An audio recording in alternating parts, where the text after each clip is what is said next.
Angry remedies के बारे में बात करने वाली हूँ। मैं हूँ डॉक्टर नित्या दवे, डॉक्टर नित्या होम्यो केयर से। और यदि आप नए हैं हमारे चैनल पे तो सब्सक्राइब कर लीजिए और बेल आइकॉन प्रेस करना बिल्कुल भी मत भूलना, ताकि हमारी वीडियोस की नोटिफिकेशन आपको मिलती रहे। एंड लाइक्स और कमेंट के थ्रू हमारे तरफ प्यार पहुँचाओ, ताकि हम समझ सकें कि आप हमारे साथ कितने कनेक्टेड हो। तो आज हम बात करने वाले हैं एंग्री रेमेडीज़ के बारे में। जैसे कि आप जानते हो, हर रेमेडी, होम्योपैथी में इतनी सारी मेडिसिन हैं, हर किसी का ओपिनियंस अलग होता है ना। हर किसी का गुस्सा करने का रीज़न भी अलग होता है एंड एक्सप्रेशन भी अलग होता है। मेडिसिन का एक्सप्रेशन भी और पेशेंट्स का एक्सप्रेशन भी। कई बार पेशेंट क्या करता है, आपके सामने आया, कई बार गुस्सा कर देता है, कई बार ऐसा होता है कि माइल्ड काम कूल होके बैठा रहता है, या उसको गुस्सा आ रहा है किसी चीज़ से, वो अंदर अंदर सप्रेस कर रहा है। तो हर मेडिसिन का जो जिस्ट है ना, आज हम वो समझने की कोशिश करेंगे और एंग्री रेमेडीज़ को आपस में डिफरेंशिएट करेंगे कि क्यों किस रेमेडी को गुस्सा आता है। ओके, तो चलिए वीडियो को स्टार्ट करते हैं। सबसे पहली रेमेडी है एकोनाइट। जैसा कि हम फर्स्ट ईयर में सबसे पहले उसी को पढ़ते हैं। तो एकोनाइट एक एंग्री रेमेडी से ज़्यादा ना, एकोनाइट एक्चुअली में एंजियस रेमेडी है एंड रेस्टलेस रेमेडी है। एकोनाइट को हर चीज़ में गुस्सा आता है एंड यदि आपने एकोनाइट को कंसोल कर दिया तो बहुत फील बेटर लगेगा। उसके अंदर बहुत दृढ़ता होती है ना। जैसे वो आपके पास आया, आपने उसको कुछ बोला तो वो ना carried, desire to be carried रहता है। वो आपके साथ चलता चलेगा जब तक उसको आराम लग रहा है, नहीं लग रहा है, आपने बोल दिया उतने में वो संतुष्ट हो जाएगा। तो एकोनाइट को ना हमेशा कंसोलेशन चाहिए होता है, थोड़ा सा पल्सिटिला जितना नहीं, बट हाँ थोड़ा सा परसिवरेंस चाहिए। जैसा कि हम जानते हैं, एकोनाइट में बहुत ज़्यादा टेरर होता है, बहुत ज़्यादा डर होता है रोड क्रॉस करने की वजह से और सब चीज़ों की वजह से। इसलिए एकोनाइट में थोड़ा इरिटेबिलिटी एंड एंगर आ जाता है। एंड इसका जो एंगर होता है वो एकदम सडन एंड वायलेंट होता है, जैसे तूफान आ रहा हो, तुरंत आएगा एंड तुरंत चला जाएगा। ये एकोनाइट है। इसके बाद हम सेकेंड रेमेडी की बात करते हैं, एनाकार्डियम। एनाकार्डियम क्या होता है कि एंगर अपने अंदर रखता है।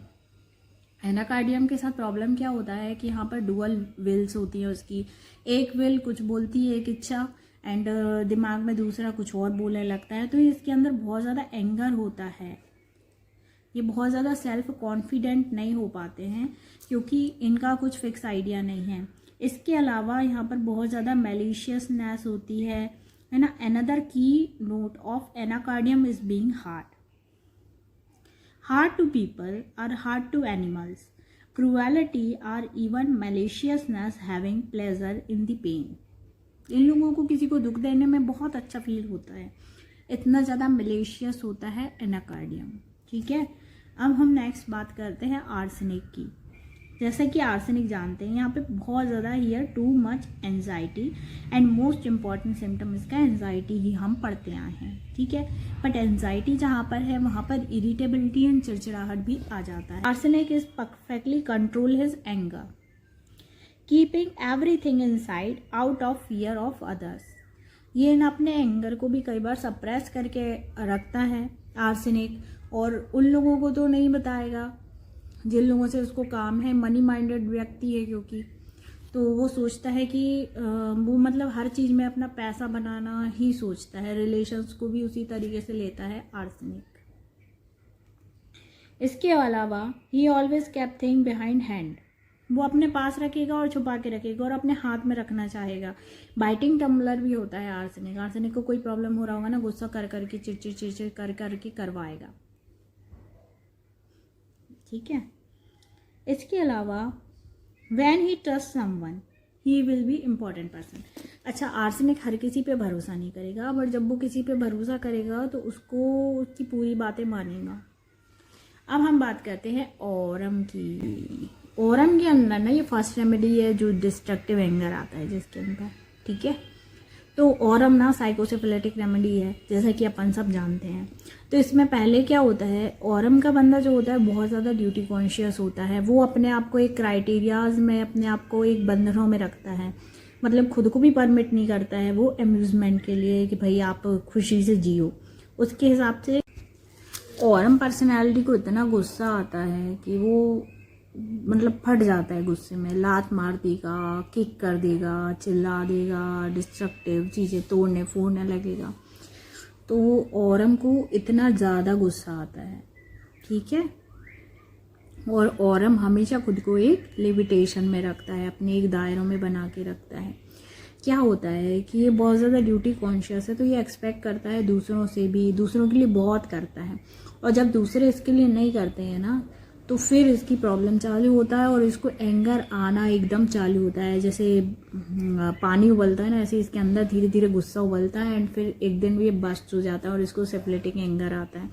इसीलिए इसमें सुसाइडल डिस्पोजिशन भी होता है औरम के अंदर। नेक्स्ट रेमेडी की बात करें, नेक्स्ट एंग्री रेमेडी अपन ब्रायोनिया की बात करते हैं। तो ब्रायोनिया कैसी है? ब्रायोनिया के अंदर ड्राइनेस होता है, राइट। सेकेंड चीज़ ब्रायोनिया का जो की नोट है वो है इरिटेबिलिटी। ब्रायोनिया के अंदर बहुत ज़्यादा इरिटेबिलिटी है, specially when something imposed upon him. यदि उसके हिसाब से कुछ नहीं हो रहा है तो फिर ब्रायोनिया को प्रॉब्लम होना चालू हो जाता है। When he has do something and he doesn't feel like it, है ना, जैसा वो चाह रहा है वैसा नहीं होगा तो उसको प्रॉब्लम होगा, पेन एंड डिस्कम्फर्ट होगा। ब्रायोनिया हमेशा एक कंफर्ट लेवल में रहना चाहता है और उसका कंफर्ट थोड़ा भी हटा तो वो प्रोवोक होता है, उसको सडनली इरिटेशन होगा एंड गुस्सा आ जाता है। तो ये ब्रायोनिया का गुस्सा है, ठीक है। आप इसको पहचान सकते हो, जैसे कोई व्यक्ति है सडनली उसको वो अपने कंफर्ट जोन में नहीं रह पा रहा है, उसको कोई चीज़ भी पिंच हो गया, उसने सोचा ये इस हिसाब से होना चाहिए, उस हिसाब से नहीं हुआ, बस उसको गुस्सा आ गया। तो ये ब्रायोनिया का पर्सन ऐसा करता है और वो हमेशा अपने आप को इनसाइड रखेगा गुस्सा, और उसको समझ में भी नहीं आता है अपने गुस्से को कैसे निकालना है और क्या बोलना है। तो वो हमेशा बोलेगा कि लीव मी अलोन, वो अकेला रहना चाहेगा एट अ गुस्से के टाइम पे। अब हम नेक्स्ट रेमेडी की बात करते हैं। नेक्स्ट एंग्री रेमेडी है कैमोमिला। तो कैमोमिला में क्या असर रहता है कि इम्पल्सिव, वीमेंट, क्विक, है ना, एक्सप्लोसिव रेमेडी है। मैं देखो अपने हिसाब से कुछ नहीं बता रही हूँ, बुक में लिखा है वही आप लोगों को बता रही हूँ। क्या है, हम हर किसी के पास इतना टाइम नहीं होता और हर किसी के पास इतनी अच्छी अच्छी बुक्स भी नहीं होती। तो कैमोमिला की जो पर्सनालिटी होती है ना, अवॉइड टू टच है ना, वो बीमार भी होता है तो नहीं बताएगा, बट इतना गुस्सैल, इतना चिड़चिड़ा होता है कैमोमिला, ये क्या बताऊँ। कैमोमिला का बेबी तो उसको बीमार हुआ ना तो वो अपनी मदर की गोदी में चढ़ जाएगा एंड उतरने का नाम नहीं लेगा अपनी मम्मी की गोदी से, है ना। जैसा कि अपन जानते हैं क्लिंगिंग रहता है कैमोमिला में। कैमोमिला में ना हमेशा एवर्शन टू टच रहता है, उसको गुस्सा आ जाता है, उसको कोई प्रॉब्लम हो रहा है, इरिटेट हो रहा है, उसको कहीं पेन है, डॉक्टर ने एग्जामिन किया, टच से एग्रावेशन है, तो ना वो तभी वो चिल्लाने लगेगा एंड छूने भी नहीं देगा। बट हाँ, वो जिस पे सपोर्ट मतलब जिस पे सबसे ज़्यादा बिलीव करता है, अपनी मदर से सबसे ज़्यादा क्लेम करके रहता है। एंड इरिटेबिलिटी, गैस्ट्रिक कंप्लेंट्स भी कैमोमिला में बहुत ज़्यादा होती हैं। नेक्स्ट रेमेडी की बात करते हैं, वो है हेपर सल्फ। हमारे मटेरिया मेडिका की सबसे ज़्यादा एंग्री रेमेडी है यदि कोई, तो वो है हेपर सल्फ। देखो हमारी बुक में भी लिखा है, hepar sulph is usually describe as a one of the most angry person in the materia medica. It is true that they are touchy. They are in fact as touchy mentally and physically. It is also true that they are easily dissatisfied with themselves and with others. ठीक है? They may be able to kill somebody who offend them. यदि किसी ने उनका कुछ भी बुरा किया तो वो मारने से भी नहीं हिचकेंगे। हिपर सल्फ इतना स्ट्रॉन्ग है, बहुत ज़्यादा गुस्से वाला होता है।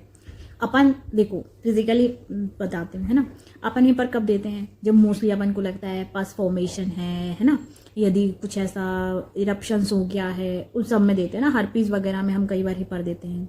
तो क्यों? क्योंकि ये बहुत ज़्यादा एंग्री रेमेडी है और एंगर की वजह से पस फॉर्मेशंस होते हैं, नॉर्मल नहीं होता है किसी भी व्यक्ति को, है ना। जो चिड़चिड़ करेगा उन्हीं को होगा। आई होप आप लोगों को ये सेशन पसंद आया होगा, और 2 रेमेडीज और हैं, हम उसको और डिस्क्राइब करते हैं, फिर ये वीडियो मैं फिनिश करूँगी, ठीक है। नेक्स्ट एंग्री रेमेडी की बात करें तो वो इग्नेशिया है। इग्नेशिया भी करेजियस बंदा होता है ना। तो इग्नेशिया को ना इनजस्टिस पे गुस्सा आता है, उसके साथ कुछ गलत हो रहा है, वो बहुत ज़्यादा ड्यूटी कॉन्शियस है जैसे औरम रहता है, बट यदि फिर वहाँ पर उसको वो प्यार नहीं मिल रहा है या वो चीज़ें नहीं मिल रही हैं तो पहले इग्नेशिया क्या करता है, बहुत मॉरलिस्टिक होता है, तो वो चीज़ों को एब्जॉर्ब करेगा, जाने देगा, सप्रेस करेगा, एक्सप्रेस नहीं करेगा। बट उसके बाद ये सिप्लेटिक हो जाता है एंड एंगर जस्ट बहुत तेज उसको गुस्सा आता है, जैसे ज्वालामुखी की फूट रहा हो, इस तरीके का एंगर होता है इग्नेशिया के अंदर। नेक्स्ट एंग्री रेमेडी है Kalika. It is a remedy that should indicate frequently but it is only rarely done. Kali family क्या होती है, ये काली फैमिली भी जैसे इंग्नेशिया बताया ना मॉरलिस्टिक, उसी टाइप की मॉरलिस्टिक होती है। बट यहाँ पर क्या होता है, काली कार्ब को प्रॉब्लम इसलिए आता है कि उसके हिसाब से लोग नहीं चल रहे होते हैं। ये पुराने प्रथाओं को मानने वाला और बहुत ज़्यादा डॉगमेटिक पर्सनैलिटी होता है, तो ये चाहता है कि घर वाले इसके अकॉर्डिंग चलें और जो ये बोल रहा है वही चीज़ हो, है ना। बट जब ये चीज़ नहीं होती है तो काली कार्ब को फिर गुस्सा आना चालू होता है।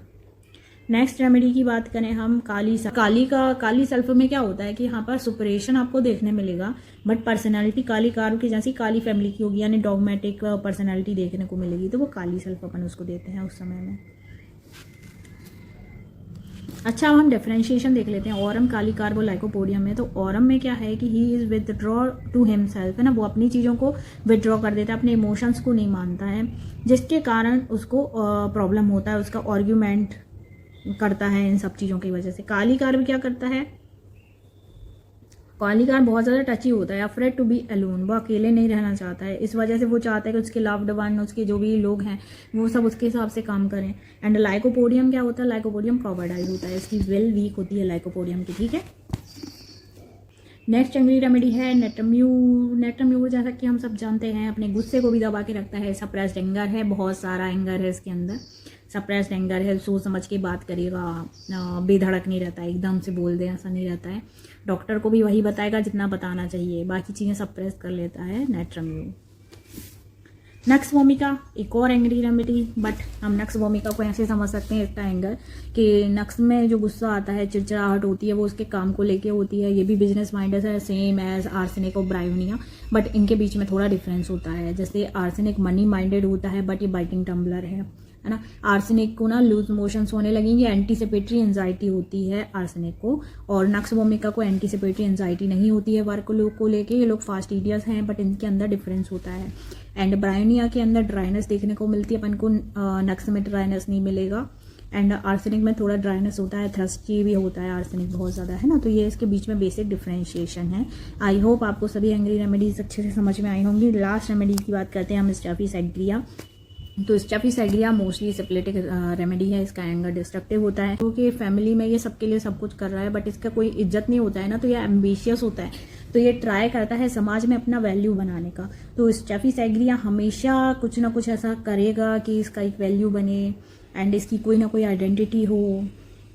एंड स्टेफी सैग्रिया प्लांट किंगडम की रेमेडी है ना, तो इसलिए ये बहुत ज़्यादा सेंसिटिव होती है एंड रिएक्टिव रेमेडी है, तो इसमें बहुत ज़्यादा एंगर होता है और मोस्टली सप्रेस्ड एंगर होता है। बट ये एक एक्सट्रोवर्टेड रेमेडी है, तो कुछ भी इसको होता है तो ये साफ साफ खुल के बोल देगा, इसका गुस्सा भी निकल जाता है। So thank you for watching.